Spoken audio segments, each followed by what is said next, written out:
तो बच्चों बात करें अगर हम chapter number 22 height and distance की, तो ये काफ़ी सिंपल और मार्क्स गेनिंग वाला आपका क्या है चैप्टर है। इसमें आप आसानी से मार्क्स गेन कर सकते हो, क्योंकि इसमें एक ही छोटा सा सिंपल है जिसमें आपको बस क्या पता होना चाहिए, ट्रिग्नोमेट्रिकल रेशो की नॉलेज होनी चाहिए। और इससे जो पहले वाले सभी चैप्टर्स हैं उनके हमने revision lecture with complete solution upload किया हुआ है, आप उनको देख सकते हैं, लिंक डिस्क्रिप्शन बॉक्स में मिल जाएगा। लेकिन अब हम अगर एग्ज़ाम की प्रिपरेशन कर रहे हैं तो हर एक क्वेश्चन हम नहीं कर पाएंगे, इसलिए मैं फिर से आपसे रिक्वेस्ट कर रहा हूँ कि आप एग्ज़ाम सीरीज़ को ही देखें। सिर्फ आप अगर एग्ज़ाम सीरीज़ भी कंप्लीट ना कर पाएँ तो रिवीजन चैप्टर्स और इम्पोर्टेंट एमसीक्यूज़ और मॉडल पेपर इनको कंप्लीट कर लें, बचे हुए जो आपके दिन रह गए हैं। ओके, तो आज हम 22 को देखेंगे। 22 में आपको क्या करना है भाई, height and distance simple concept है हमारा। इसमें एक तो आपको दो चीज़ें तो ये, ठीक है, एक तो सबसे पहले कि भाई कोई भी राइट एंगल ट्रायंगल है, इसमें हमारा क्या होता है, इसमें जो हमारे ट्रिग्नोमेट्रिकल रेशोज होते हैं वो किस तरीके से हम यूज़ करते हैं। जैसे कि अगर हमारा एंगल यहाँ पर है और हम बात कर रहे हैं कि इसमें जो ये 90 के अपोजिट वाली जो साइड होती है वो हाइपोटेनस होती है, जहाँ पर एंगल बनता है वो बेस और ये परपेंडिकुलर, ये आपको पता है चीज़ें। इसको याद रखने के लिए फिर वही हम ट्रिक रखते हैं, यूज़ करते हैं कि पंडित बद्री प्रसाद हर हर बोले, ठीक है।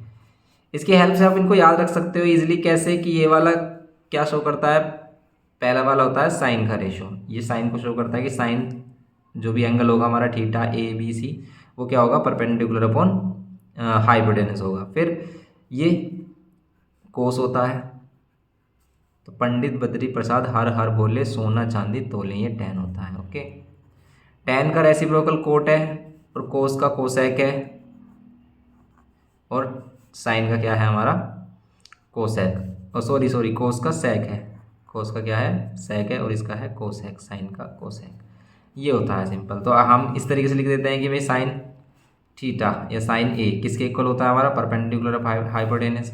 ऐसे कोस किसके इक्वल हो जाता है हमारा, बेस अपॉन हाइपोटेनस।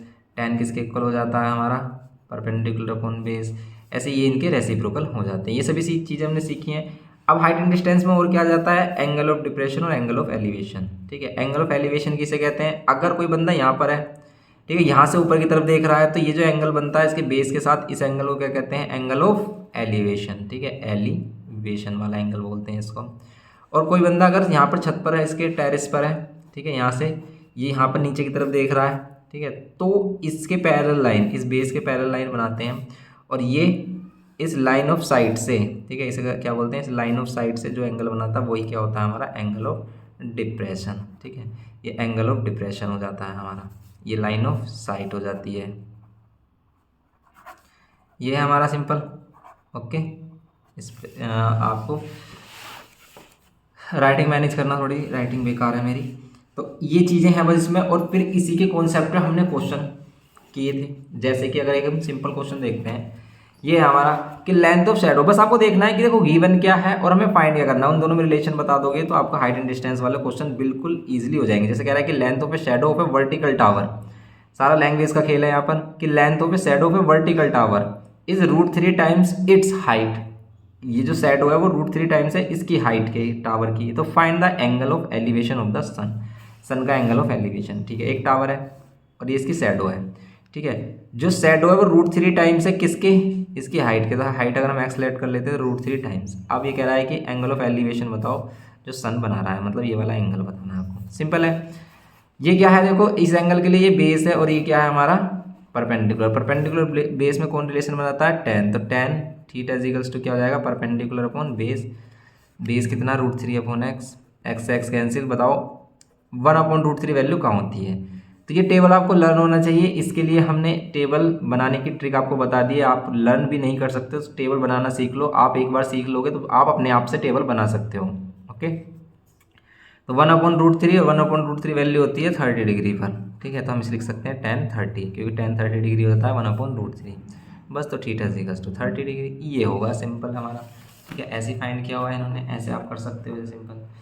इसी तरीके के क्वेश्चन और भी हैं इसमें। Angle of elevation of the top of a tower, distance of 120 metre, ठीक है, from its foot horizontal plane found to be 30 degree. Simple सा क्वेश्चन है ये हमारा।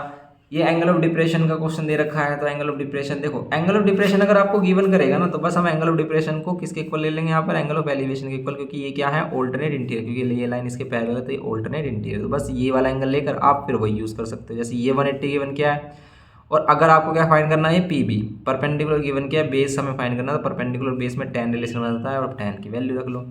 ये जो वैल्यू इस तरीके की वैल्यू आएगी, या तो उनका आंसर वो मतलब tan 29 की वैल्यू आपको नीचे दे देगा, या फिर नहीं देगा तो वो आपको टेबल मिलेगा, ठीक है। लेकिन कम चांसेस रहते हैं कि आपको टेबल मिले, वो आपको डायरेक्ट क्या दे देते हैं, वैल्यू देते हैं, या फिर ऐसी वैल्यू देते ही नहीं है, ठीक है। फिर अब हम बात करें कि इसमें हम किस तरीके के क्वेश्चन है हमारे, तो इसमें जो हमने इंपॉर्टेंट क्वेश्चन मार्क किए वो सभी क्वेश्चन आपको कर लेने हैं, जैसे क्वेश्चन नंबर 3, ठीक है, क्वेश्चन नंबर 6 ये हो गया हमारा, क्वेश्चन नंबर 8, 11, इस तरह के क्वेश्चन हमारे इंपॉर्टेंट क्वेश्चन में आते हैं हमारे, इसको आपको कर लेना है। ये क्वेश्चन जो 9 है ना, ये भी क्वेश्चन इंपॉर्टेंट है, इसमें 2 केस दे रखे हैं, आप इसको भी कर लेना, ओके। ये है इसमें, इन क्वेश्चंस को करने के लिए आपको कंप्लीट वीडियो देखनी होगी, अगर आपने नहीं देखी तो आप उसको देख लें।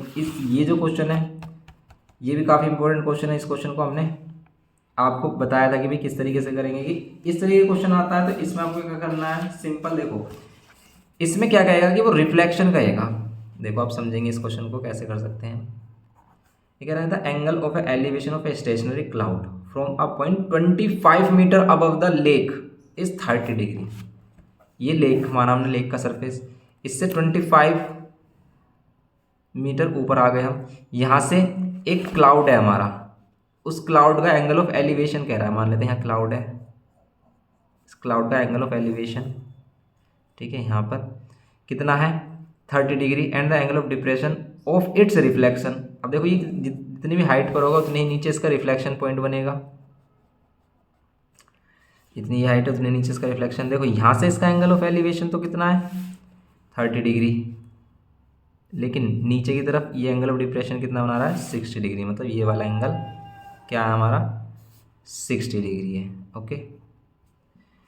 अब क्या कह रहा है कि what is the height of the cloud above the lake level, ठीक है, इस लेक के लेवल से ये वाली हाइट बतानी है आपको, हाइट क्या होगी। अब बताओ कैसे बताएंगे हम इसे, कि अगर हम इसे पूरे को एचलेट कर लेते हैं, ठीक है, इसकी हाइट तो ये भी एच होगी, क्योंकि जितना ऊपर की तरफ होगा तो इसका रिफ्लेक्शन की हाइट, क्योंकि ये एक मिरर इमेज बनती है। अब ये 25 है तो इसे भी 25 कह देंगे हम, और ये 25 है तो ये कितना हो जाएगा 25 माइनस एच, या एच माइनस 25, एच माइनस 25, क्योंकि एच की वैल्यू बड़ी है और 25 छोटा है। अब भाई इससे हमें क्या मिल रहा है बेनिफिट, इससे एच की वैल्यू हम कैसे निकालें, कैसे निकाल सकते हैं हम एच की वैल्यू, देखो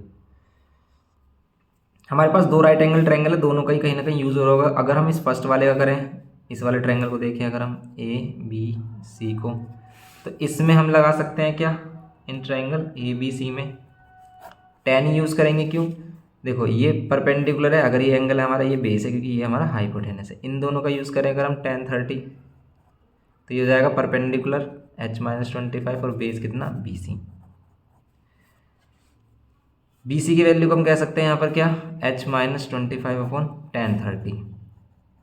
ऐसी BC की वैल्यू हम इस वाले ट्रायंगल से भी तो फाइंड कर सकते हैं, नीचे वाले से, इन ट्रायंगल अगर हम इसमें देखें BCD कह दें, इसमें भी हम tan 30 ले लें, अगर सॉरी tan 60 ले लें, ये वाला tan 60, तो ये इसका बेस हो जाएगा और ये परपेंडिकुलर होगा, तो परपेंडिकुलर अपॉन बेस परपेंडिकुलर क्या होगा इस बार h प्लस 25, क्योंकि अब h में 25 ऐड करेंगे, तो h प्लस 25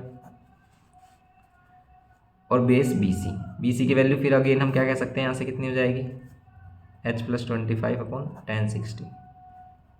अब इन दोनों वैल्यूज़ को अगर हम इक्वल रख लेते हैं, फर्स्ट और सेकेंड इक्वेशन को इक्वेट करते हैं अगर हम क्या कह सकते हैं यहाँ पर from equation first and second से, सिंपल क्वेश्चन है काफ़ी ये, बस देखने में ही आपको टफ लगेगा। tan 30 की वैल्यू क्या होती है 1/√3, और यहाँ पर h प्लस 25 और यहाँ पर tan 60 की वैल्यू √3। इस √3 को इधर लेके आ जाए, ये इससे कैंसिल हो जाएगा नहीं होगा, क्यों, क्योंकि ये √3 इधर नहीं आएगा, क्योंकि ये नीचे है तो ये जाएगा ऊपर, समझ रहे बात को, ये सबसे ऊपर जाएगा, √3 यहाँ हो जाएगा ऐसे, तो h प्लस 25 और यहाँ पर √3, अब √3 इधर जाएगा तो ये 3 हो जाएगा, h minus 25 plus two h plus 25, 3 के अंदर मल्टीप्लाई करेंगे तो 3h माइनस, ये यहाँ पर 75, ठीक है, ये हो गया हमारा 75। अब यहाँ पर h प्लस 25, h इधर माइनस कर देंगे, 3h माइनस h, और यहाँ पर 75 प्लस 25, ये हो जाएगा 2h इजिकल्स टू कितना 100, और h की वैल्यू हो जाएगी 50। तो ये हाइट कितनी हो जाएगी 50 मीटर। ये था इसमें क्वेश्चन हमारा, तो ये 50 मीटर हाइट आ रही है, ठीक है। तो इस तरीके का क्वेश्चन भी आ सकता है हमारा, और आया भी हुआ है इस तरह का क्वेश्चन, तो इसको भी आप कर लें, ओके।